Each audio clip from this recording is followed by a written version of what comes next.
नमस्कार दोस्तों, मैं राहुल आप सभी का मंथन में स्वागत करता हूं। सर्वप्रथम देवोत्थान एकादशी की आप सभी लोगों को हार्दिक शुभकामनाएं। और ध्यान रखना है हमें कि देवोत्थान एकादशी के ही दिन भगवान विष्णु क्षीर सागर से निकल करके पृथ्वी पर फिर से प्रकट होते हैं और पालनकर्ता के रूप में अपने कार्यों को अंजाम देते हैं।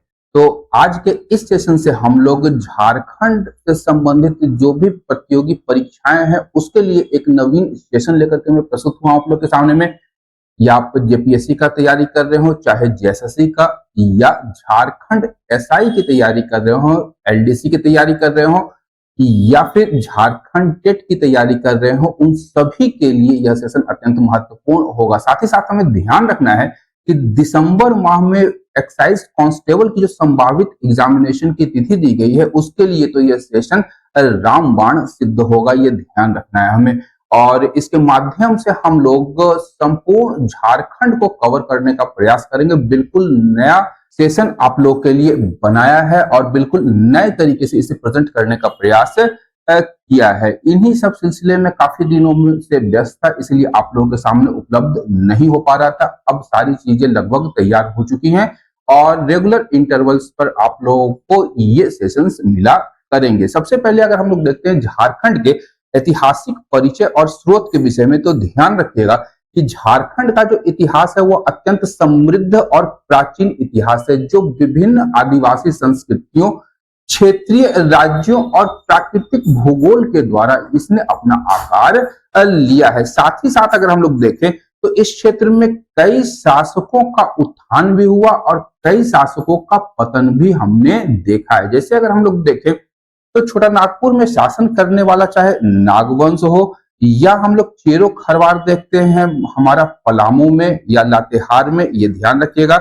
इसके अतिरिक्त सिंहभूम के एरिया में बात अगर हम लोग करें तो वहां पर सिंह वंश का शासन था। पूर्वी सिंहभूम की बात करेंगे तो ये हमें ध्यान रखिएगा, पूर्वी सिंहभूम में ढाल वंश का शासक था। इसी प्रकार कई अन्य वंशों ने झारखंड में शासन किया है और यहाँ पर इनके उत्थान और पतन को हमने देखा है, जिसे हम लोग आगे के सेशंस में कवर करेंगे। इसके अतिरिक्त अगर हम लोग बात करें तो यहाँ पर मौखिक परंपराओं, पुरातात्विक खोजों और प्राचीन ग्रंथों के माध्यम से अपनी अनूठी पहचान को संरक्षित करने का प्रयास यहाँ के कलमकारों के द्वारा किया गया है। तो यहाँ पर हम इसको लेकर के आगे बढ़ेंगे। और सबसे पहले अगर हम लोग बात करें तो ध्यान रखिएगा कि झारखंड जो राज्य है वह जनजातीय बहुलता वाला क्षेत्र है। यहाँ पर जनजातियों का जो निवास है वो प्राचीन काल से ही चला आ रहा है और झारखंड कई आदिवासी समुदायों का घर है। और वर्तमान समय की यदि हम लोग बात करें तो झारखंड में कुल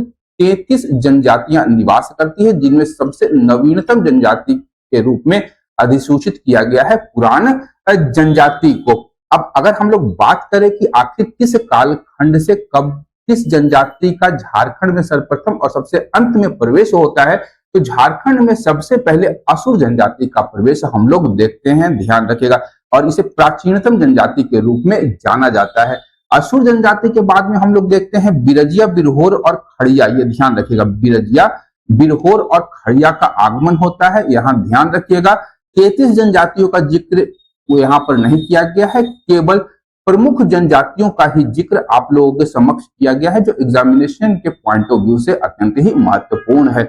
मध्यकाल की अगर हम लोग बात करेंगे, प्राचीन काल के उपरांत आने वाली जो प्रमुख जनजाति थी वह थी कोरवा, और जो नवीनतम बसने वाली जाति थी जिनका बसाव झारखंड में 1000 बीसी के आसपास हुआ था, इसमें थे हमारा मुंडा, उरांव और हो जनजाति। ध्यान रखिएगा, मुंडा, उरांव और वो हो जनजातियों का झारखंड में आगमन लगभग 1000 बीसी के आसपास तो होता है। यहाँ एक तथ्य मैं बताता चलूं कि जो मुंडा जनजाति थी यह कृषि कर्म नहीं करती थी, ये मूलतः शिकारी, आखेटक और संग्रहकर्ता जनजाति के रूप में जानी जाती थी। लेकिन जब छोटा नागपुर में उरांव जनजातियों का प्रवेश होता है तो उरांव जनजाति ही मुंडा जनजाति को कृषि कर्म सिखाई थी, ये ध्यान रखिएगा। उरांव जनजाति ने मुंडा जनजाति को कृषि कर्म की शिक्षा दी थी और बाद में मुंडाओं ने भी अपने लिए कृषि करना प्रारंभ कर दिया। इसके उपरांत अगर हम लोग बात करें झारखंड में सबसे नवीनतम जनजातियों की, तो इसमें है चेरो खरवार। चेरो और खरवार पलामू और लातेहार आदि जिलों में इनका मुख्य रूप से बसाव देखा जाता है। और अंत में हम लोग देखते हैं कि संथाल जनजाति का झारखंड में आगमन होता है। सबसे अंत में अगर हम लोग बात करेंगे तो संथाल जनजाति का आगमन झारखंड में होता है। तो इस प्रकार से हम लोग देखते हैं कि इन प्रमुख जनजातियों का झारखंड में आगमन हुआ है। बहुत ही इंपॉर्टेंट है, आप लोग इसे ध्यान में रखेंगे। अब प्रारंभिक जनजातियों की अगर हम लोग बात करें तो सबसे पहले उल्लेख आता है असुर जनजाति का। और असुर जनजाति की बात करेंगे तो हमारा जो वैदिक ग्रंथ है ऋग्वेद, उसमें इनका सर्वप्रथम उल्लेख हमें प्राप्त होता है। और अगर हम लोग ऋग्वेद की बात करते हैं तो ऋग्वेद में असुर जनजाति को शिष्ण देवा, ध्यान रखिएगा, इन्हें शिष्ण पूजक के रूप में या लिंग पूजक के रूप में इनका वर्णन किया गया है। और असुर जनजाति झारखंड की सबसे प्राचीन या पौराणिक जनजाति है। प्रारंभिक काल से ही इनका निवास रहा है। अगर हम लोग बात करेंगे इनके मुख्य जवाब की, तो इनका मुख्य जवाब है आपका रांची जिला, लोहरदगा और गुमला जिलों में।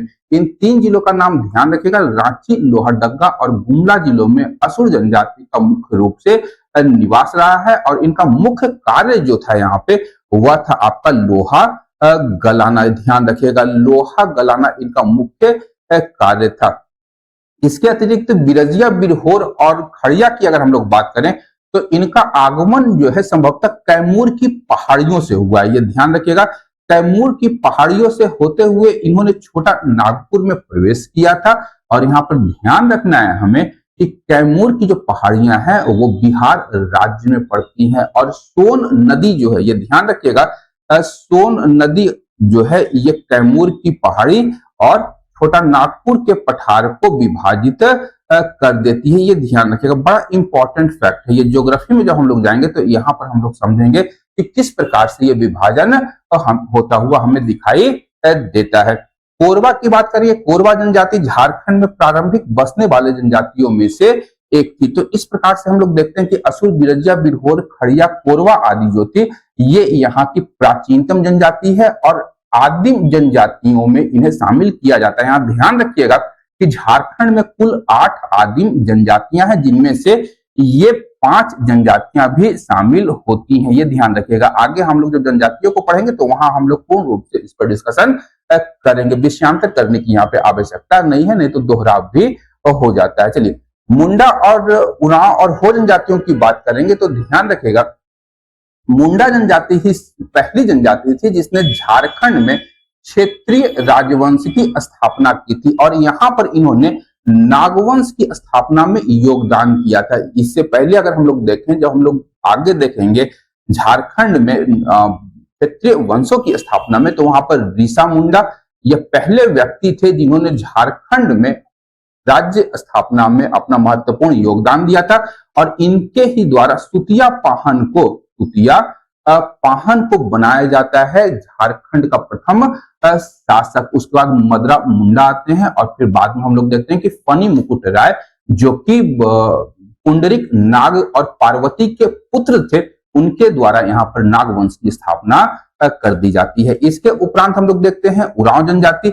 और उरांव जनजाति की बात जब हम लोग करेंगे तो यहाँ ध्यान रखिएगा कि उरांव जनजाति का जमाव मुख्य रूप से 2 भागों में हुआ। एक तो हमारा पलामू और दूसरा राजमहल के क्षेत्र में। पलामू और राजमहल के क्षेत्र में इनका बसाव हुआ था प्रारंभिक तौर पर, लेकिन कालांतर में हम लोग देखते हैं कि पलामू जिले से ये लोग नीचे उतर करके छोटा नागपुर में प्रवेश कर जाते हैं, जहां पर इनका संपर्क मुंडा जनजाति के साथ में होता है। और 1000 ईसा पूर्व तक की अगर हम लोग बात करें तो यहाँ पर चेरो, खरवार और संथाल को छोड़कर लगभग सभी जनजातियां यहाँ पर निवास करने लगी थी। ये ध्यान रखें, चेरो, खरवार और संथाल झारखंड में बसने वाले सबसे नवीनतम जनजातियां मानी जाती हैं।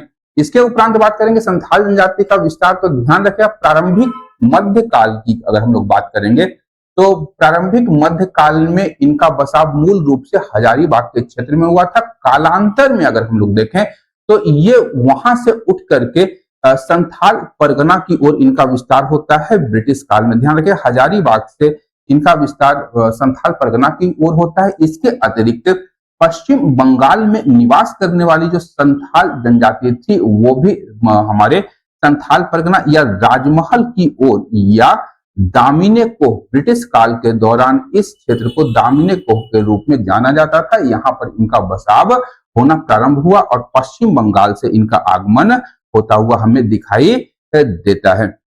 इसके अतिरिक्त अगर बात करेंगे झारखंड के इतिहास के स्रोतों की, तो ध्यान रखिएगा न केवल झारखंड अपितु भारत के संदर्भ में भी इतिहास के कुछ प्रमुख स्रोत होते हैं। इनमें से प्रमुखों की अगर हम लोग बात करें, प्रमुख स्रोतों की बात करेंगे, तो इसमें हमारा सबसे महत्वपूर्ण है पुरातात्विक स्रोत, उसके उपरांत हमारा है शिलालेख और प्राचीनतम ग्रंथ। पुरातात्विक स्रोतों की बात करेंगे तो इसमें विभिन्न प्रकार के उपकरणों की बात हो जाएगी, मनकों की बात हो जाएगी, हमारा सिक्कों की बात हो जाएगी, मिट्टी के बर्तन हो जाएंगे, मूर्ति, आभूषण आदि प्रमुख पुरातात्विक स्रोतों के अंतर्गत आते हैं। शिलालेखों की बात करेंगे तो विभिन्न प्रकार के शिलालेख पत्थर पर लिखे जाते थे, जिन्हें पढ़कर के हम लोग उस कालखंड के इतिहास को समझ सकते हैं। शिलालेखों की जब हम लोग बात करते हैं तो हम लोग अशोक के शिलालेख हम लोगों के दिमाग में आसानी से निकल करके चले आते हैं कि अशोक के शिलालेख थे, जिसे पढ़ करके हम लोग मौर्य काल के विषय में जानकारी इकट्ठा करते हैं। और यहाँ पर ध्यान रखिएगा कि शिलालेखों की जब हम लोग बात करते हैं तो ब्राह्मी लिपि में ये अधिकतर शिलालेख प्राचीन काल में लिखे गए थे। प्राचीन ग्रंथों की बात करेंगे तो ग्रंथें भी दो प्रकार की हैं। यहाँ पर एक मौखिक परंपरा के ग्रंथ और दूसरे लिखित परंपरा के ग्रंथ। मौखिक परंपरा के ग्रंथों की जब हम लोग बात करते हैं तो ये लोग विभिन्न लोगों में ये प्राचीन काल से बोलियों के माध्यम से चली आ रही, जिसे हम लोग कविताओं, गीतों या कहानियों के माध्यम से समझने का प्रयास करते हैं। वहीं अगर हम लोग बात करें कि लिखित ग्रंथों की, तो विभिन्न यात्रियों की बात करेंगे, विभिन्न समकालीन ग्रंथों की बात करेंगे, या झारखंड में निवास करने वाले इतिहासकारों के द्वारा लिखे गए ग्रंथों में झारखंड के उस कालखंड के इतिहास की जानकारी हमें प्राप्त हो जाती है। तो सबसे पहले अगर हम लोग बात करेंगे पुरातात्विक स्रोतों की, तो इससे हमें क्या पता चलता है? सबसे महत्वपूर्ण है पुरातात्विक स्रोतों से उस कालखंड में रहने वाले लोगों की जीवन शैली क्या थी, उनकी संस्कृति क्या थी, उनके विश्वास क्या थे, इन सभी चीजों के विषय में जानकारी प्राप्त होती है। अब यदि हम लोग बात करें कि कहीं से हमें एक कब्रगाह का साक्ष्य मिला, जैसे लकुंगड़ी से हमें कब्रगाह का साक्ष्य मिला जिसमें आभूषणों के साथ साथ मनकों की भी प्राप्ति होती है, इससे हमें पता चलता है कि उस कालखंड में झारखंड में निवास करने वाली जो जनजातियां थी, उसे न केवल इस लोक में अपितु परलोक के विषय में भी उन्हें कुछ जानकारी थी। उनका विश्वास या उनकी मान्यताएं परलोक में भी थी। और यहाँ पर अगर हम लोग बात करेंगे तो ये जो खोजें हुई हैं ये 10,000 ईसा पूर्व तक की है, जिसमें हमें विभिन्न प्रकार के उपकरण मिले हैं, आभूषण मिले हैं, मिट्टी के बर्तन हैं, मूर्तियां हैं और विभिन्न प्रकार के सिक्के हैं। सिक्के से बात करेंगे तो हमें पता चलता है कि अगर हमें झारखंड से सिक्के प्राप्त हुए हैं तो उस कालखंड में जहां के वो सिक्के थे। चलिए, तो आज देवोत्थान एकादशी है और गृह मंत्रालय से अभी जो कॉल आया था वो गृह मंत्रालय से था, उसे उठाना बहुत आवश्यक होता है, ये आप लोग भी समझ सकते हैं। चलिए, तो हम लोग बात कर रहे थे सिक्कों की, तो यहाँ पर ध्यान रखिएगा सिक्के झारखंड के कई क्षेत्रों से हमें प्राप्त होते हैं और इन सिक्कों से हमें पता चलता है कि उस कालखंड में जहां के वो सिक्के थे वहां से ये व्यापार किया करते थे। साथ ही साथ यहाँ ध्यान रखिएगा कि शासन किस शासन के अंतर्गत झारखंड शासित था, यह इसकी जानकारी भी वो सिक्के देते हैं, क्योंकि सिक्कों का प्रचलन उन क्षेत्रों में ही होता था जहां पर उनका शासन होता था, उस राजवंश का शासन होता था। अब बात करते हैं झारखंड में कुछ पुरातात्विक खोजों की। ये रट्टा मार लीजिएगा आप लोग, बड़ा इंपॉर्टेंट है और हमेशा प्रश्न पूछा जाता है इनसे, तो ये बड़ा ही इंपॉर्टेंट है। सबसे पहले बात करेंगे इसको गांव की, सबसे इंपॉर्टेंट है। इसको गांव में इस गुफाओं की प्राप्ति होती है और 1991 में यहाँ पर खुदाई हुई थी। और यहाँ पर अगर हम लोग देखें तो विभिन्न प्रकार के गुफाओं की प्राप्ति होती है, जिसमें निवास करने वाली आदिम जनजातियों ने अपनी चित्रकारी की है। यहाँ पर हमें घोड़े जैसी संरचना या भूल भुलैया की जानकारी मिलती है। गुफाओं में शैल कला के उदाहरण हमें प्राप्त होते हैं। अंतरिक्ष यान और नक्षत्रों के चित्र उस कालखंड में बनाए गए हैं, यानी कहीं ना कहीं अगर हम लोग देखें तो उस कालखंड में लोगों ने अंतरिक्ष यान भी देखे होंगे। आज के दिनों की बात अगर हम लोग करें तो अंतरिक्ष यान तो हम लोग को दिखाई नहीं देता है, लेकिन हवाई जहाज हमें जरूर दिखाई देता है, यानी कुछ ना कुछ उनके दिमाग में रहा होगा जिसके कारण उन्होंने उस कालखंड में अंतरिक्ष यान आदि की चित्र इसको की गुफाओं में बनाए होंगे। बड़ा ही इंपॉर्टेंट है, ये ध्यान रखिएगा। सीतागढ़ पहाड़ या सीतागढ़ पहाड़ी है आपका हजारीबाग में। यहाँ से एक बौद्ध मठ की प्राप्ति होती है जो लगभग 6ठी शताब्दी ईसा पूर्व की है। यानी अगर हम लोग इस बौद्ध मठ की बात करेंगे तो हजारीबाग के सीतागढ़ क्षेत्र में या हजारीबाग में हम लोग बौद्ध धर्म के विस्तार की बात कहते हैं। यहाँ से हमें 4 बुद्ध की प्रतिमाओं के साथ एक स्तूप की भी प्राप्ति होती है, ये ध्यान रखिएगा। लोहरदगा से क्या मिला है, तो हमें कांसे का एक कप प्राप्त हुआ है जो कि उस कालखंड के उन्नत धातु कर्म को दर्शाता है। यानी कांसे को गला करके, कांसे का निष्कर्षण करके, शुद्धिकरण करके उससे बर्तन भी बनाए जाते थे। इसका प्रमाण हमें लोहरदगा से प्राप्त होता है। उस कालखंड में यहाँ पर निवास करने वाले जनजातियों को कांसे का भी ज्ञान था।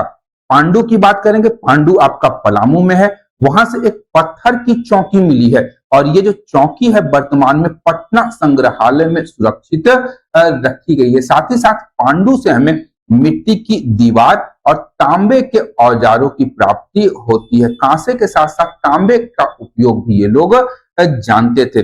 बालाघाट सिंहभूम की बात करेंगे तो वहां से हमें काले रंग के पाषाणकालीन बर्तन प्राप्त हुए हैं और बारूडीह साहेबगंज से मिट्टी के पके हुए बर्तन प्राप्त होते हैं। साथ ही साथ पत्थर की हथौड़ी भी प्राप्त होती है। अब यहाँ पे ध्यान रखने योग्य तथ्य है, साहेबगंज से जो मिट्टी के पके हुए बर्तन प्राप्त हुए हैं, यानी उस कालखंड में मिट्टी के बर्तनों को पकाया भी जाता था। इसकी कला भी यहाँ के निवासियों को पता थी।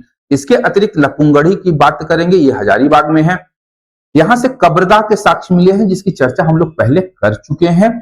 और यहाँ से तांबे के गहने और पत्थर के मनके प्राप्त हुए हैं, यानी लोक और परलोक दोनों में यहाँ पर निवास करने वाले लोगों की आस्था थी।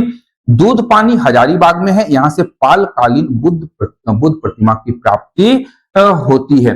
अब बात करेंगे शिलालेखों की। शिलालेखों से अगर हम लोग बात करेंगे तो शिलालेखों की जानकारी जो होती है वो सर्वाधिक प्रमाणिक मानी जाती है क्योंकि वो लिखित होते हैं।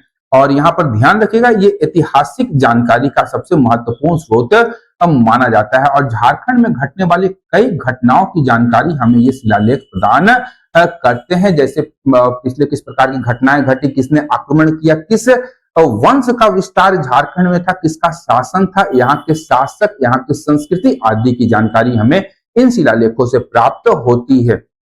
इसके लिए हमें देखेंगे क्या, तो सरिदकेल ब्राह्मी शिलालेख, ध्यान रखिएगा ब्राह्मी लिपि में लिखा हुआ सरिदकेल, ये आपका खूंटी जिला में। अब यहाँ पे ध्यान रखने योग्य तथ्य आप लोगों के लिए कि इन शिलालेखों में क्या लिखा गया है उतनी जानकारी रखने की आवश्यकता नहीं है। आवश्यकता है आप लोगों को कि ये शिलालेख झारखंड में कहां से प्राप्त हुआ है, साथ ही साथ यदि लिपि है तो कौन सी लिपि में ये लिखी गई है। ये चीजों से प्रश्न आप लोगों से पूछे जाएंगे। विशेष रूप से उत्पाद सिपाही की जो भी तैयारी कर रहे हैं उनके लिए ये अति ही महत्वपूर्ण बातें हैं, ये ध्यान रखिएगा। तो सरिदकेल ब्राह्मी शिलालेख है आपका, ब्राह्मी लिपि में लिखा गया है, खूंटी जिला से प्राप्त हुआ है। करकलेम भी आपका ब्राह्मी लिपि में लिखा गया एक शिलालेख है जो कि पलामू जिला से प्राप्त हुआ है। चांडिल शिलालेख की बात करेंगे तो ये पूर्वी सिंहभूम जिला से प्राप्त हुआ है। विष्णुगुप्त का कमलेश्वरी शिलालेख की बात करेंगे तो ये चतरा जिला से प्राप्त हुआ है। और अगर हम लोग शिलालेखों की बात करेंगे तो पत्थर पर लिखे हुए कुछ इस प्रकार के जो अक्षर हैं या इस प्रकार के जो तथ्य हैं वो हमें प्राप्त हो जाते हैं, ये ध्यान रखिएगा। इसके अतिरिक्त कुछ अन्य महत्वपूर्ण शिलालेखों की अगर हम लोग बात करेंगे तो बेलिनीगढ़ शिलालेख है, ये आपका 4वीं से 5वीं शताब्दी ईस्वी का है जो कि गोड्डा जिले से प्राप्त हुआ है। चांडिल शिलालेख की चर्चा कर चुके हैं, पूर्वी सिंहभूम से प्राप्त हुआ है 8वीं से 9वीं शताब्दी ईस्वी में। पाटकुम शिलालेख की बात करेंगे तो यह भी 8वीं और 9वीं शताब्दी का है, पूर्वी सिंहभूम से मिला है। महेंद्रपाल का इटखोरी शिलालेख, ये आपका पूर्वी सिंहभूम से प्राप्त हुआ है, 9वीं और 10वीं शताब्दी ईस्वी का ये शिलालेख है। और ये शिलालेख जो है प्राचीन लिपि जैसे कि ब्राह्मी लिपि में लिखे गए हैं, जिससे इसको पढ़ करके हम लोग इस कालखंड के राजनैतिक, सांस्कृतिक, आर्थिक और जो लोग के जनमानस के जो विश्वास थे उसके विषय में जानकारी हम लोग प्राप्त कर लेते हैं। अब प्राचीन सिक्कों की बात करेंगे तो ये व्यापार और संस्कृति के सबसे पुख्ता और प्रबल प्रमाण के रूप में जाने जाते हैं। ये सिक्के यहाँ पे दे दिया गया है और ये मैंने नहीं दिया, आर्टिफिशियल इंटेलिजेंस ने दिया है, ये ध्यान रखिएगा। इन सारे कंटेंट्स को बनाने के लिए मैंने एआई का प्रयोग किया है, ये ध्यान रखिएगा, बड़ा ही इंपॉर्टेंट है ये भी। आज के दिनों की अगर हम लोग बात करेंगे तो आर्टिफिशियल इंटेलिजेंस की जो चर्चा है वो लगातार चलती रहती है। तो मैंने भी कहा कि कुछ प्रयास किया जाए एआई के द्वारा, आप लोग के लिए कुछ अच्छे कंटेंट्स बनाए जाए जिससे कि आप लोग को याद रखने में आसानी हो।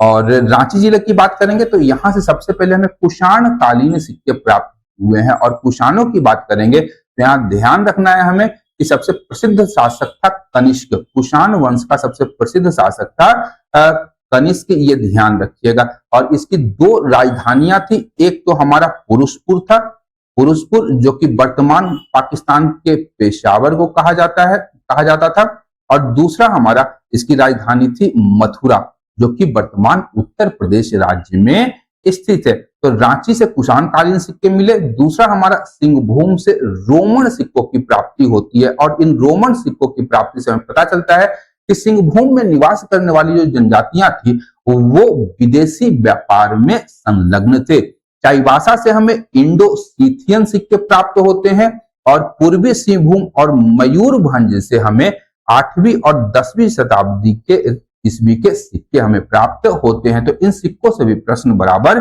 पूछे जाते हैं।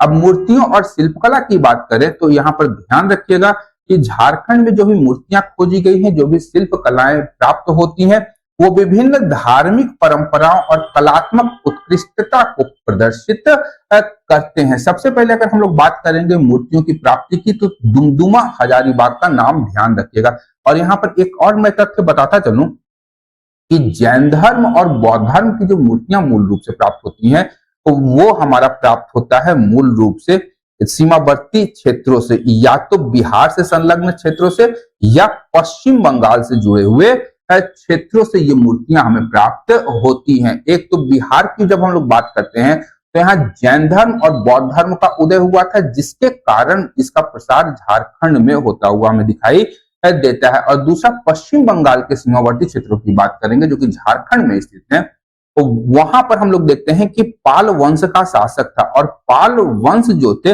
वो बौद्ध धर्म के पोषक थे। इन्होंने बौद्ध धर्म को संरक्षण दिया था, इसीलिए वहां से पश्चिम बंगाल से होते हुए पाल वंश के शासन काल में झारखंड में बौद्ध धर्म का प्रचलन हम लोग देखते हैं, उनका प्रचार प्रसार देखते हैं। तो सबसे पहले दुमदुमा हजारीबाग की बात करेंगे तो यहाँ पाल वंश की मूर्तियां विशेष रूप से शिवलिंग जो कि 8वीं और 11वीं शताब्दी ईस्वी की है, ये हमें प्राप्त होते हैं।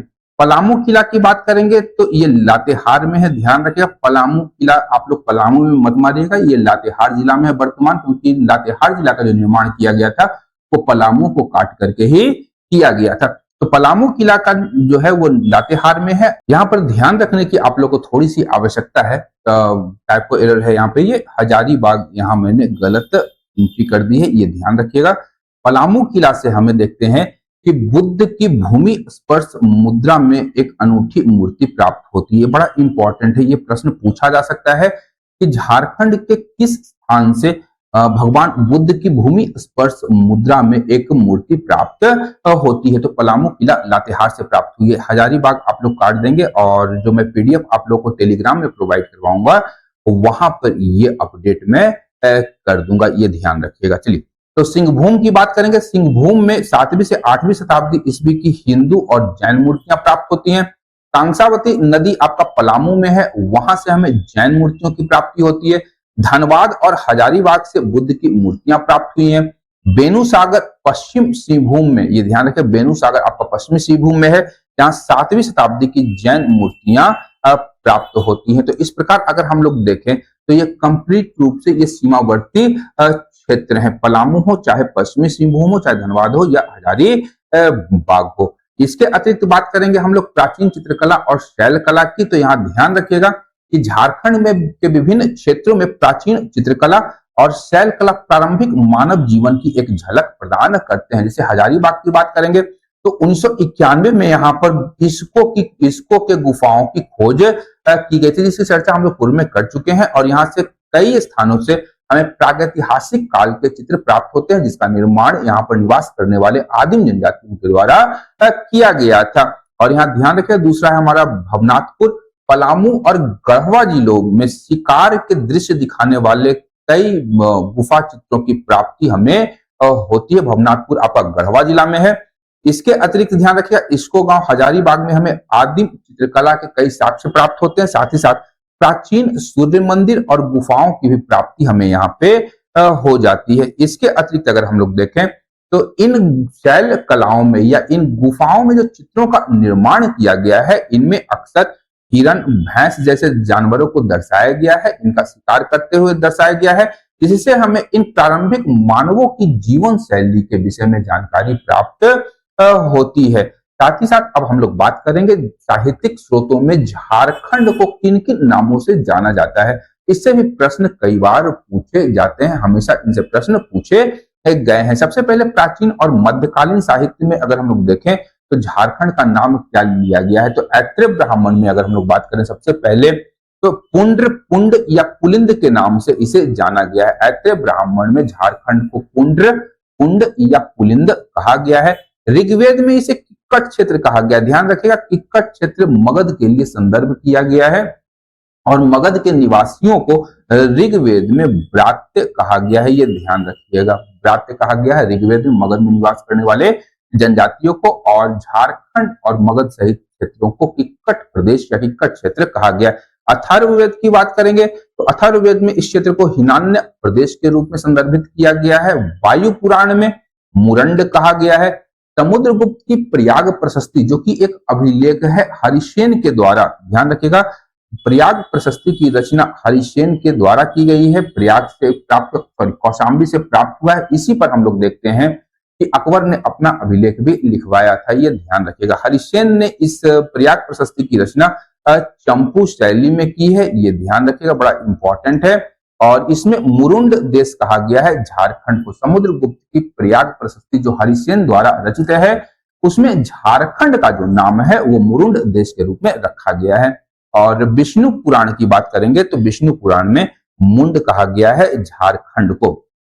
तो यहां से प्रश्न पूछे जाएंगे। इसके अतिरिक्त अन्य महाकाव्यों, पुराणों और अन्य ग्रंथों की यदि हम लोग बात करें तो भगवत पुराण में इसे किक्कट प्रदेश कहा गया।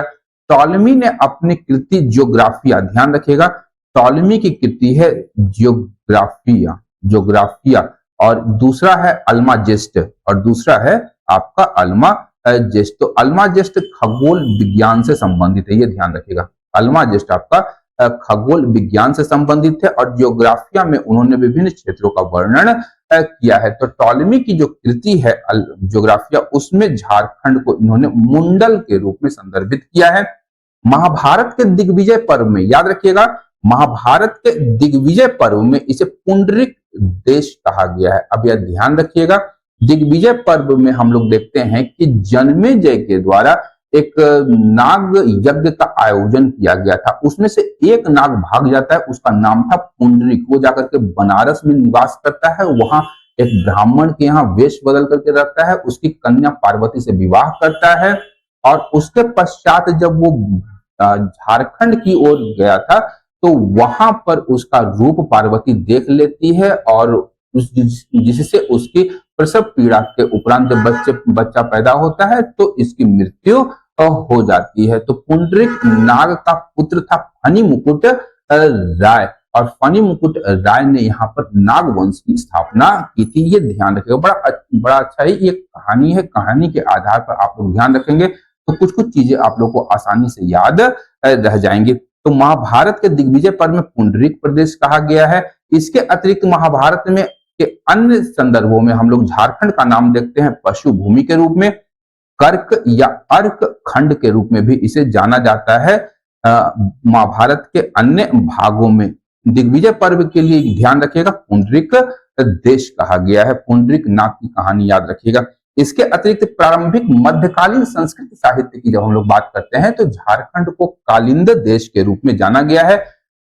कौटिल्य जो कि चंद्रगुप्त मौर्य का महामात्य था, या उसका संरक्षक, या उसका मुख्य सलाहकार और मंत्री था, उसने अपने ग्रंथ अर्थशास्त्र में इस क्षेत्र को कुक्कुट या कुक्कुट प्रदेश कहा है, ये ध्यान रखिएगा। और इसी में सबसे पहली बार कौटिल्य ने लिखा है कि इंद्र वानक की नदियों में हीरे प्राप्त होते हैं, ध्यान रखिएगा। इसी में अर्थशास्त्र में ही कौटिल्य ने लिखा है कि इंद्र वानक की नदियों में क्या मिलता है, इंद्र वानक नदी में हमें हीरे प्राप्त होते हैं, ये कौटिल्य के अर्थशास्त्र में आया है। इसके अतिरिक्त मध्यकाल की जब हम लोग बात करते हैं तो 13वीं शताब्दी के ताम्रपत्र की बात करें, तारीख फिरोज शाही की बात करें, तारीख बांग्ला की बात करें या सियारुल मुतखरैन की बात करें, तो इन सभी ग्रंथों में झारखंड नाम की चर्चा हमें पहली बार प्राप्त होती है। झारखंड शब्द जो है सबसे पहली बार 13वीं शताब्दी के ताम्रपत्र में ही हमें प्राप्त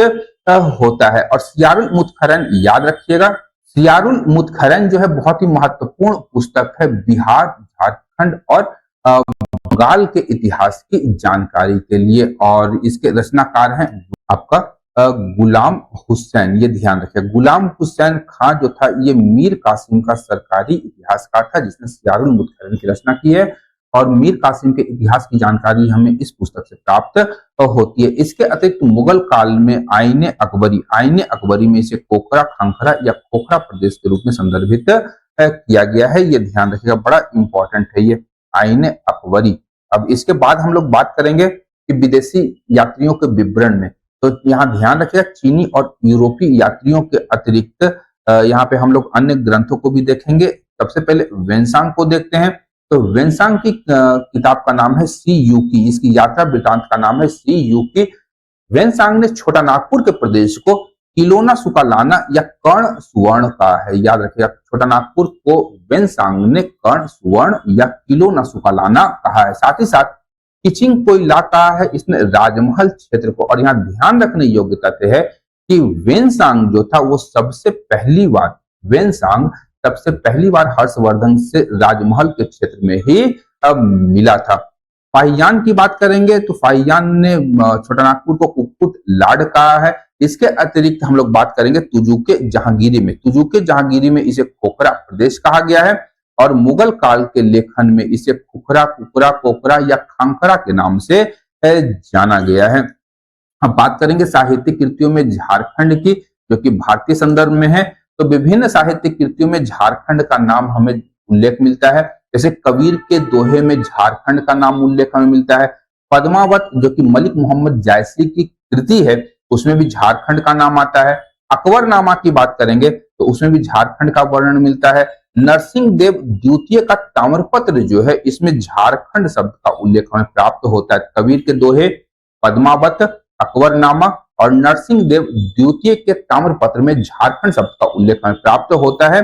और ब्रिटिश काल के दौरान जब जब बंगाल में ईस्ट इंडिया कंपनी का शासन था तो उस कालखंड में इस प्रदेश को छोटा नागपुर क्षेत्र कहा जाता था। अब झारखंड नाम की उत्पत्ति और ऐतिहासिक संदर्भों की जब हम लोग बात करते हैं तो ध्यान रखिएगा झारखंड शब्द का शाब्दिक अर्थ क्या होता है। तो सबसे पहले झार मतलब जंगल या झाड़ियां, और खंड मतलब क्षेत्र यानी वैसा क्षेत्र जहां पर झाड़ और झाड़ियों की भरमार हो या जहां पर जंगली भूमि हो उसे हम लोग झारखंड कहते हैं। सबसे प्रारंभिक अगर हम लोग ऐतिहासिक संदर्भ की बात करेंगे तो ऐत्र ब्राह्मण में इसका संदर्भ हमें सबसे पहले प्राप्त होता है। और बुकानन ने बताया, बुकानन का उल्लेख है, ये बड़ा इंपॉर्टेंट है।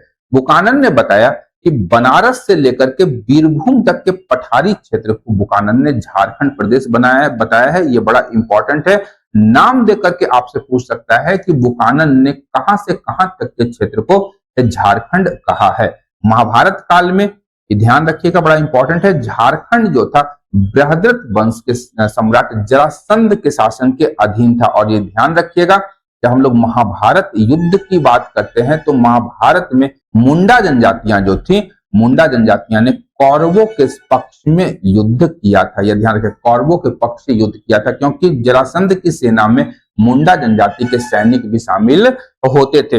कर्कखंड देश की बात करेंगे तो यहाँ पर बड़ी संख्या में जनजातियों के कारण झारखंड को कर्कखंड भी कहा गया है। और कर्ण सुवर्ण की बात करेंगे तो कर्ण सुवर्ण छोटा नागपुर के क्षेत्र को कहा गया है। इसी को हमारे वेनसांग ने किलोना सुकालाना कहा है। अब विभिन्न क्षेत्रों के ऐतिहासिक नाम की अगर हम लोग बात करेंगे तो विभिन्न कालखंड में झारखंड को विभिन्न नामों से जाना जाता था। तो यहाँ पे बात करेंगे सबसे पहले राजमहल की।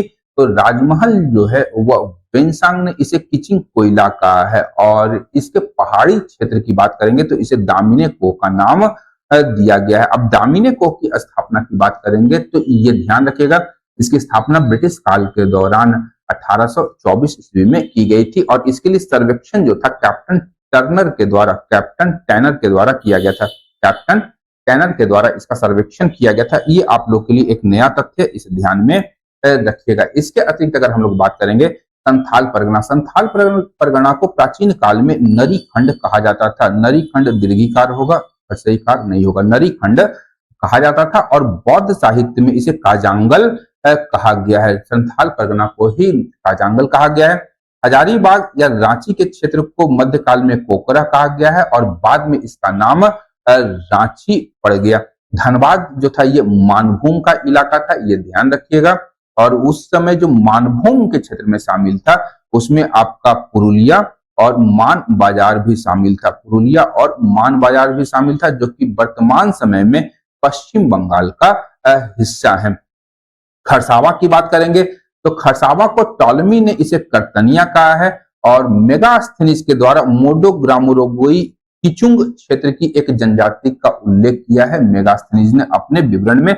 मेगास्थनीज के विवरण की बात करेंगे तो ये आपका इंडिका थी, और मेगास्थनीज जो था चंद्रगुप्त मौर्य के दरबार में सेल्यूकस निकेटर का राजदूत बन के आया था।